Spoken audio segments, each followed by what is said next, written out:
오늘 말씀의 제목은 우리는 다 죄인입니다.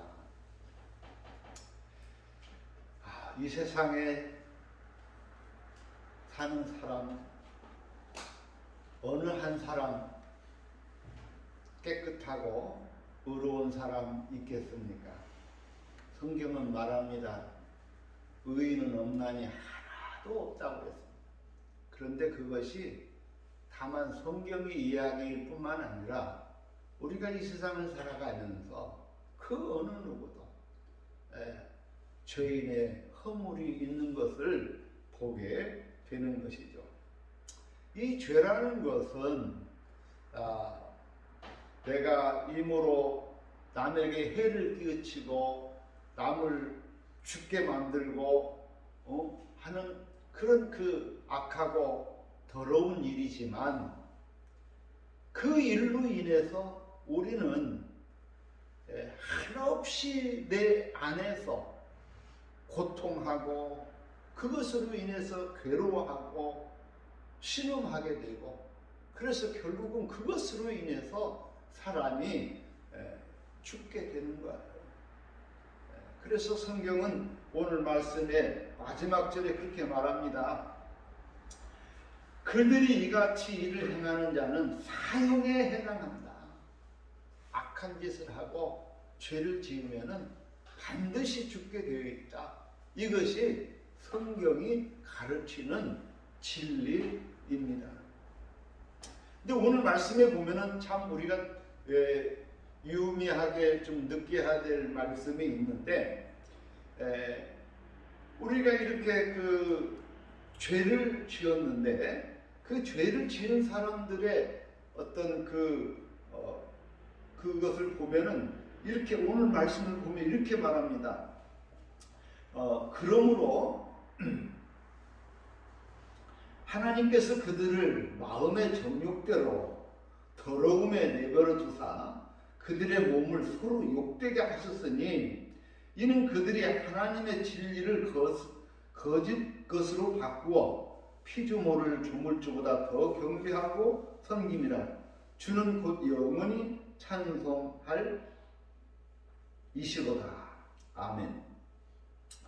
그러면서 그 뒤에 또 주시는 말씀을 보면은 이 때문에 하나님께서 그들을 부끄러운 욕심에 내버려 두셨으니 곧 그들의 여자를 또 순리대로 쓸 것을 바꾸어 영리로 쓰며 그와 같이 남자를 또 순리대로 여자 쓰기를 버리고 서로 향하여 음욕이 불일 듯하며 남자가 남자와 더불어 부끄러운 일을 행하여 그들의 그릇 때문에 상당한 고통을 그들 자신이 받았느니라. 그러니까 하나님께서는 오늘 우리가 죄를 짓는 것을 안타깝죠. 안타까운데 사람이 깨달음이 없으니 느낌이 없으니 그 사람들이 하는 짓을 그대로 내버려 둔 것이 이게 징계예요. 죄를 지은 사람들이 그대로 내버려 둔 거예요. 근데 사람들이 죄를 짓는 그 모양을 보니까 그 오늘 26절 27절에서 말하는 것처럼 순리대로 쓸 것을 영리로 쓴다는 그런 그 말씀이 있어요. 여러분 우리가 살아갈 때 순리대로 가야 할 것이 순리대로 가지 못하고 거꾸로 가면은 어떻게 됩니까? 굉장히 난처한 거예요. 부모와 자식이 있어요. 그럼 부모가 자식을 낳아서 자식을 기르고 그래서 자식은 또 자라서 부모를 공경하고 이게 순리죠. 근데 그 순리가 바꾸어서 거꾸로 자식이 부모보다 더 높아지려고 하고 부모를 깔아내리고 부모를 공경하지 않고 하는 그런 욕된 일들이 일어나는 거예요. 죄악된 세상에서 일어나는 현상이 가장 중요한 그런 현상 중에 하나가 순리로 가야 할 것이 순리대로 가지 않고 영리로 간다는 거예요. 우리가 피차 서로 사랑하면은 서로 사랑하고 돕고 협력하는 거, 이게 순리잖아요. 그런데 나는 내 몸에 그 모든 것을 다 내어주고 그를 아끼고 돌보고 사랑하였지만은 이것이 거꾸로 보응이 온다면은 오히려 욕으로 돌아온다면은 얼마나 이게 기가 막힌 일이겠어요. 그러니까 순리대로 되어질 것이 순리대로 가지 않고 영리로 뒤바뀌어서 간다는 거예요. 남자나 여자나 살아가면서 똑같은 현상들이 일어난다는 거예요. 엊그제 어떤 분이 이제 하는 말이, 옛날에 이제 여러분 우리가 저도 젊었을 때 얘기합니다만 이 야자 타임이라는 거 있었죠. 야자 타임. 주집사님은 아마 모를 거예요. 야자 타임이 뭔 말이에요? 모르죠? 아시죠? 아실까? 그 옛날에 그 야자 타임을 하는데 이제 처음에는 이제 술 한잔 먹고 이게 서로 적은 거야. 그러니까 격이 없이 선배나 후배나 격이 없이 서로 이게 드러내놓고 까놓고 우리 대화도 하고 하자 해갖고 야자 타임 하는 거예요. 그래서 이제 그 후배가 선배한테 이렇게 뭐 하는 것이죠. 그래 처음에는 그래요. 그냥 후배가 선배한테 자 이거 받아 이렇게 하는 것이 그냥 처음에는 귀엽게 느껴져요. 그냥 이쁘게 느껴져요. 그런데 조금 이제 술이 조금 들어가면은 이것 봐라, 이것이 지나치네 하면서 이제 이게 이제 결국은 싸움이 나고 전쟁이 일어나는 거예요. 그냥 이제 선배님 얘기를 들어보면은 절대 이 사람들이 술 먹으면서 야자 타임 하면 안 된다. 왜?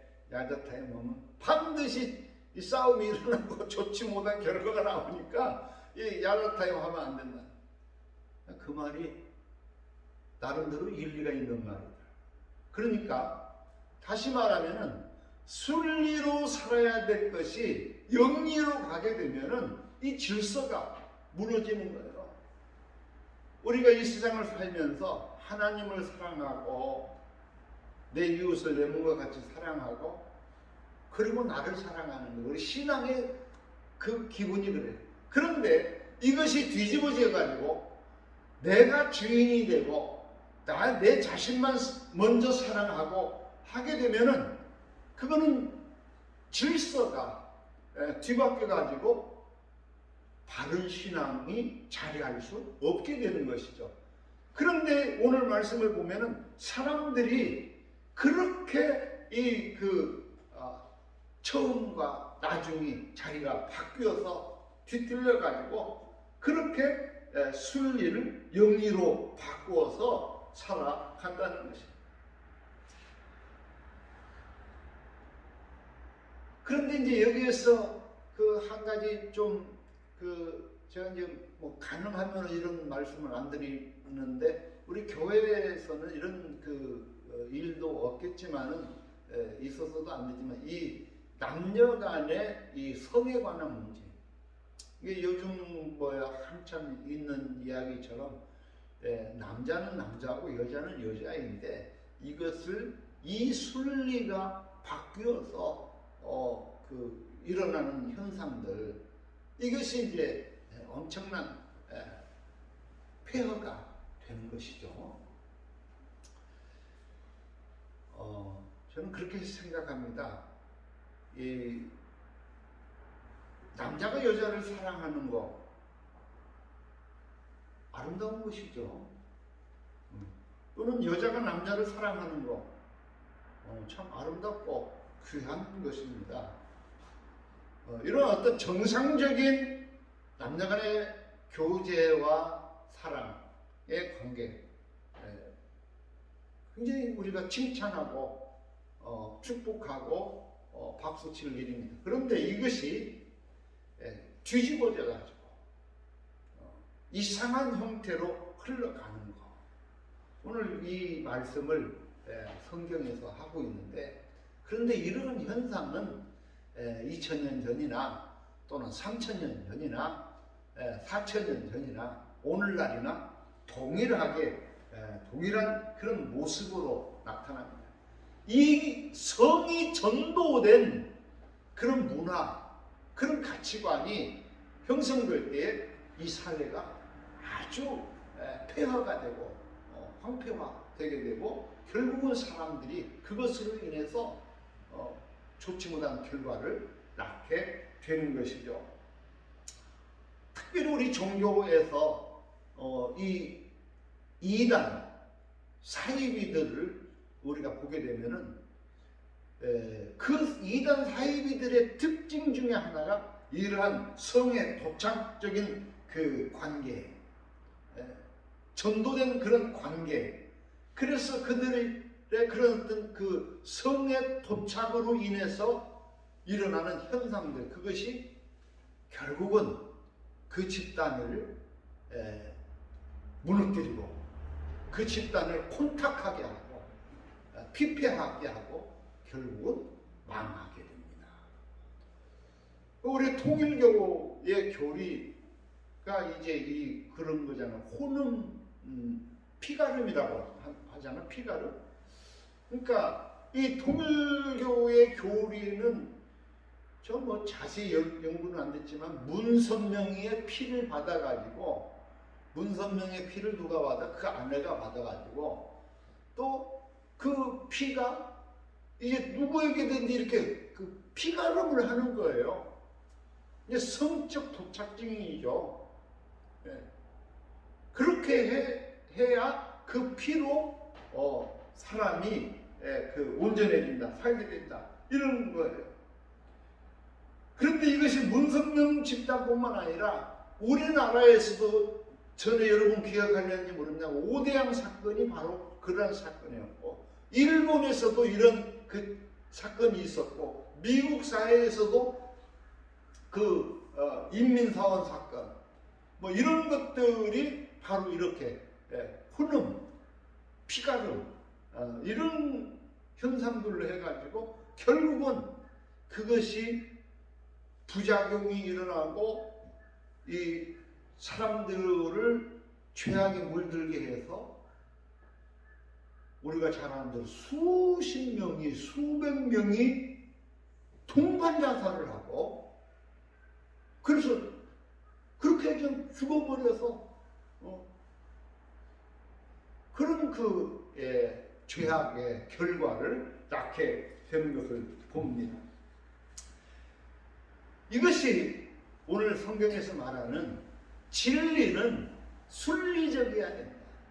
그래서 우리가 하나님을 알고 하나님을 사랑하고 그 하나님의 사랑을 받아서 내 이웃을 내 몸과 같이 사랑하고 그 사랑을 전파하고 증거하는 것이 우리 하나님을 믿는 사람들의 삶일진데, 그런데 그 하나님을 저버리고 오히려 순서를 거꾸로 뒤집어서 피조물을 더 숭배하고 피조물을 더 숭상하는 그런 일들이 일어나고 있다는 거예요. 그런데 이제 하나님께서 오늘 말씀을 보면은 그들이 그런 짓을 하는 것을 하나님이 그냥 내버려 둬버렸다고 이렇게 말하면 내버려 둬버렸어요. 그래서 오늘 우리 이 세상에서 많은 사람들이 그 죄악에 놓여진 상태로, 내버려진 상태로 이 죄악에 묻혀서 살아가고 있는 것이죠. 우리가 좀 살다 보면은 이 죄악에 묻혀진 이 세상. 그래서 처음에 대화할 때는 우리 집사님, 우리가 서로 사랑해야 되고 우리 서로 우애하고 신의를 지켜야 되고 이렇게 얘기를 합니다. 그것이 이 세상에서 가장 중요한 가치라고 말을 합니다. 우리는 어려서부터 그런 가치들을 배웠죠. 그래서 부모를 공경하고 내 이웃을 사랑하고 형을 높여주고 형은 밑에 있는 동생을 사랑하고 아끼고 이렇게 하는 그 질서. 친구 간에는 무엇보다도 신의가 있어야 된다. 우정이 있어야 된다. 응? 우정이 가장 중요하다. 신의가 중요하다. 이렇게 얘기합니다. 그런데 막상 이렇게 얘기하다 보면 우리 자신들이 혼돈에 빠지는 것이 뭐냐면은 이 돈 문제만 들어가면은 그렇게 신의를 강조하고 우정을 강조하고 사랑을 얘기하고 하던 사람들이 돈 얘기만 들어가면은 그 모든 것이 다 무너져 버리고 마는 거예요. 돈이 모든 것을 승하는 거예요. 이기는 거예요. 우리의 모든 논리, 우정과 신의와 사랑 이런 것들은 그 돈의 가치 밑에 있는 부속물에 불과하게 되는 것입니다. 여러분, 얼마 전에 우리나라 최대의 재벌 삼성의 이건희가 죽었습니다. 근데 우리가 그 이건희가 죽었는데 그 어느 누구도 지금 그 이건희의 죽음에 대해서 말을 하지 않아요. 이낙연 대표께서 무슨 말 한마디 했다가 그냥 언론에게 된통 맞았어요.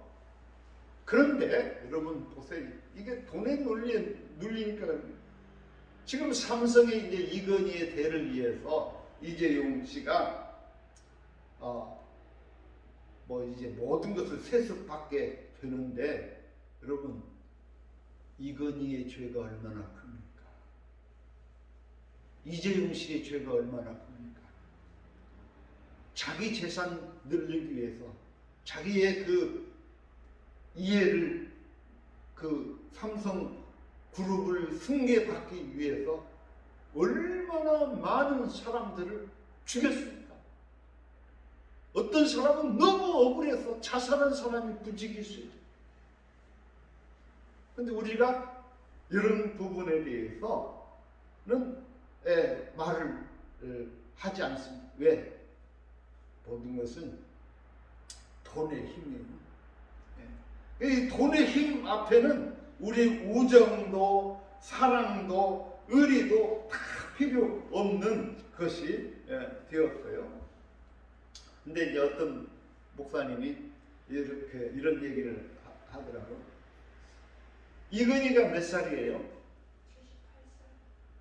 78세 내지 79세 그냥 42년생인데 아마 본 나이는 41년생인 것 같아요. 42년생이면 78세고 이제 그런데 당신도 42년생이고 이건희도 42년생이고 이명박이 몇 살 같아요? 이명박도 42년생이라는 거예요. 그리고 또 한 사람 김정은 이가 42년생이래요. 예? 근데 당신이 생각해보니까 김정은 42년생으로서 천하를 제패하고 이 지구상에서 최고로 권좌를 누렸지만 갔다 이거예요. 갔어. 자, 삼성 이건희 우리나라에서 최고의 재벌인데 한 10년간을 식물인간으로 있다가 갔어요. 그렇죠? 그런가 하면은 이명박은 어때요? 우리나라 대통령까지 했어요. 엄청난 부를 가지고 있어요. 아마 대한민국에서 대통령 중에 가장 재산을 많이 가지고 있는 사람이 아마 이명박 대통령 아니겠는가 생각합니다. 그런데 또 감옥에 또 갔어요. 이제 그 사람이 이제 살아서 나올 수 있을는지 몰라요. 그러니까 이 목사님 하는 말이 나하고 동갑인 이 어마어마한 이 인물들이 다 같다 이거요. 그래도 자기가 가장 행복한 인생이다 이거예요. 왜? 죄악에 빠져들지 않은 본인의 삶을 이야기하는 것이죠. 어떤 목사님이 페이스북에다 글을 썼어요. 이명박 대통령에 대해서 글을 썼는데 그분이 이제 포항에서 신앙생활을 하다가 그 교회에서 차량 안내하는 그런 그 봉사를 했다고 그래요. 그런데 이제 후에 이제 서울 소망교회 가갖고 소망교회에서도 차량 안내하는 봉사를 이렇게 하곤 했다고 합니다. 그러면서 이제 이분이 하는 말이 이제 이명박 대통령이 이명박 장로가 잘 됐으면 좋겠다 하는 그런 그 글을 썼어요. 그래서 제가 거기다가 이제 멘트를 달았어요. 뭐라고 멘트를 달았냐면은 저도 이명박 대통령께서 이명박 장로가 잘 되기를 바란다. 그런데 그분이 잘 될 것 같지 않다. 왜? 제 생각입니다. 이명박 장로가 이제는 대통령 칭호도 붙일 수 없게 됐더만 이명박 장로가 재산이 얼마만큼인지 모르겠어요. 제가 생각할 때 아마 몇천억은 넘을 것 같고 이게 조는 또 몇 조가 될는지 나 잘 모르겠고 그런데 아마 몇천억은 넘을 것 같아요. 무조건 몇천억은 넘는 재산을 가지고 있는데 이렇게 생각들어요. 내가 감옥에서 이렇게 죽느니 이 재산 전부를 다 내놔도 뭐 관계가 없다고 생각을 해요. 그분이야 뭐 다 살아갈 수 있으니까 자식들까지 다 살아갈 수 있으니까 전부를 내놔도 관계없지만은 그냥 재산 절반 딱 잘라서 이거 내가 대한민국에 살면서 대한민국이 나를 대통령도 만들어주고 나 지금까지 이렇게 잘 살고 있는데 나 이거 딱 띄어서 절반만 딱 띄어서 그 사회에 환원하고 어려운 이웃들을 위해서 쓰기를 바란다 이렇게 내놓으면은 내가 볼 때 국민들의 마음이 움직일 것 같아요. 그러면은 국민들이 그 이명박 용서해 주라고 말할 것 같아요. 집사님도 어떻게 용서해 줘요? 안 해줘요? 그렇게 하면. 그 조금 그래도 조금 그 용서해 줄 수 있죠? 안 돼요?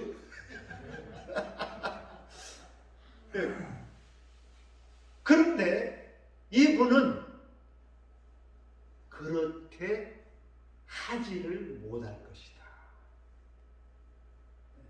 여러분 돈이 뭡니까?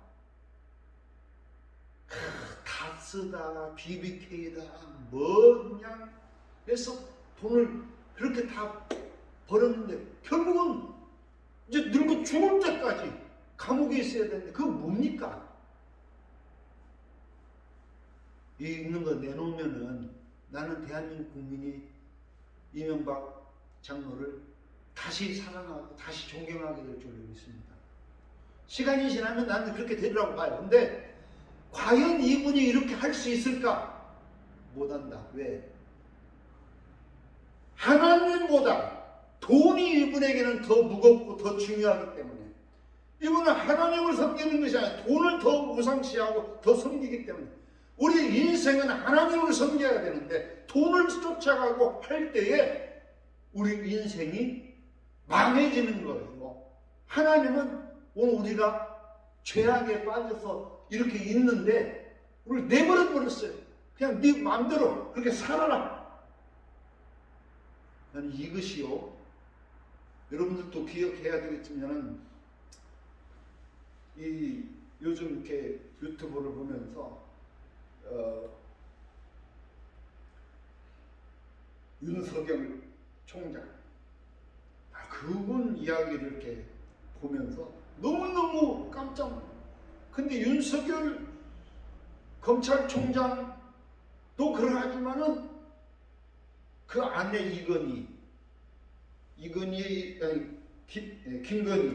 김건희는 원래 이름이 김명신인데 이건희의 이름을 따다가 김건희 이렇게 쳤다고 해요.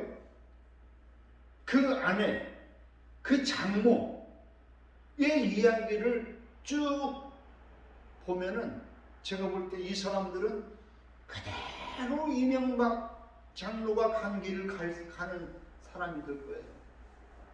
이 사람들 때문에 얼마나 많은 사람들이 눈물을 흘리고 감옥에 갇혀가지고 5년을 살고 몇 년씩 살고 나와.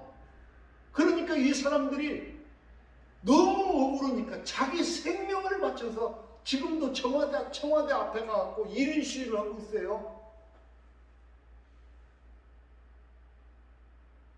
여러분, 돈이 뭡니까?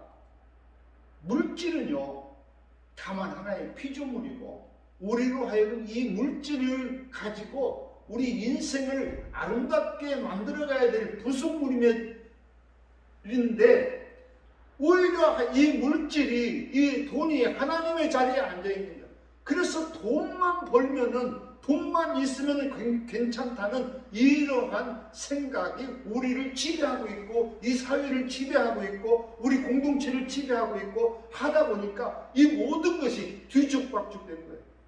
앞서 말씀을 드린 것처럼 모든 것이 순리대로 가야 할 것이 영리로 뒤집어졌고, 그래서 하나님께서 오늘 우리들을 이 죄악된 세상에 내버려 둬버렸다는 거예요.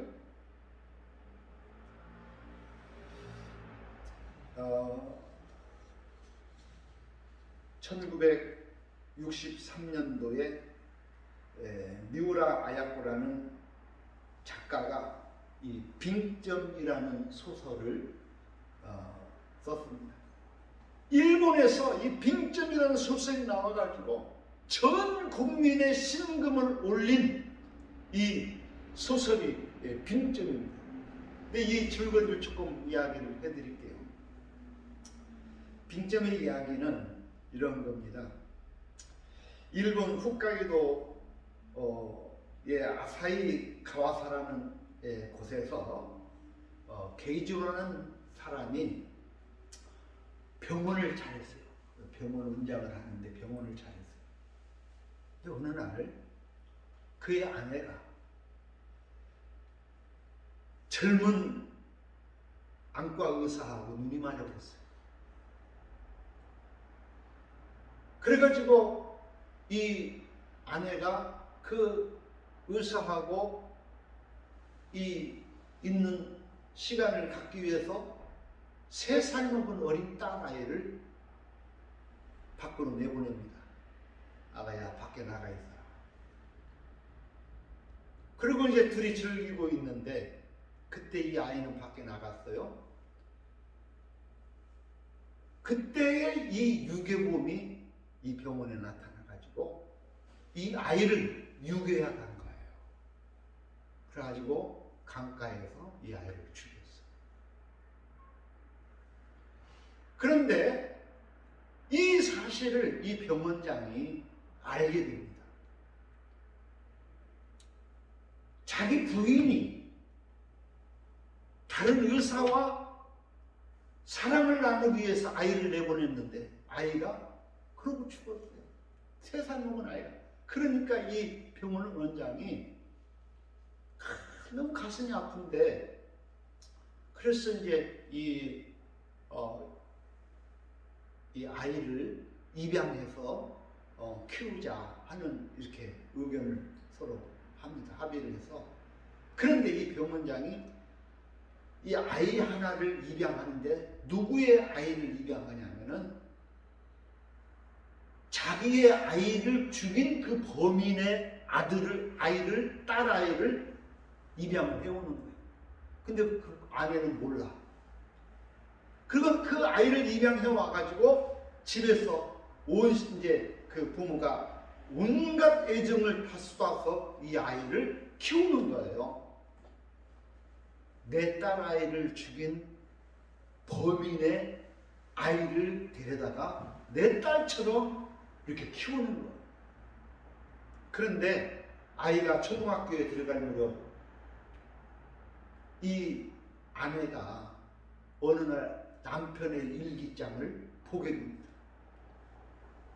그런데 그 일기장을 보니까 이 남편이 자기 아내에 대한 그 안가품을 하기 위해서 범인의 딸을 데려다가 입양을 해서 키운 거예요. 그러니까 그동안에 아이가 그 어려서 이 부인은 이 아이를 자기 친딸처럼 그렇게 애정을 갖고 사랑하고 키웠는데 본이 자기 딸을 죽인 범인의 딸인 거예요.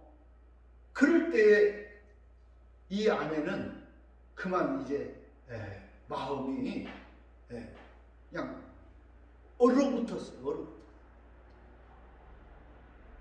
그게 빈정이에요.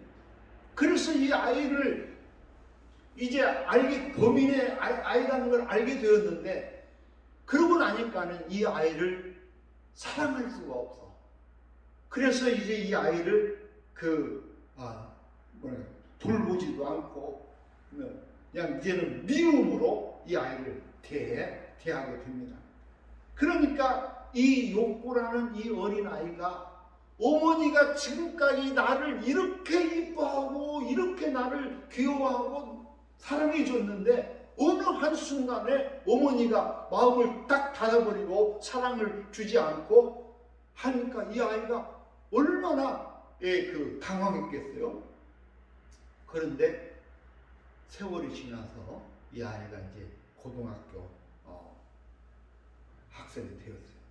그런데 고등학생이 되어가지고 이 아이가 자기 자신의 이제 정체를 알게 된 거예요.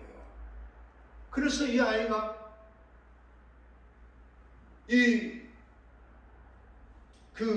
이런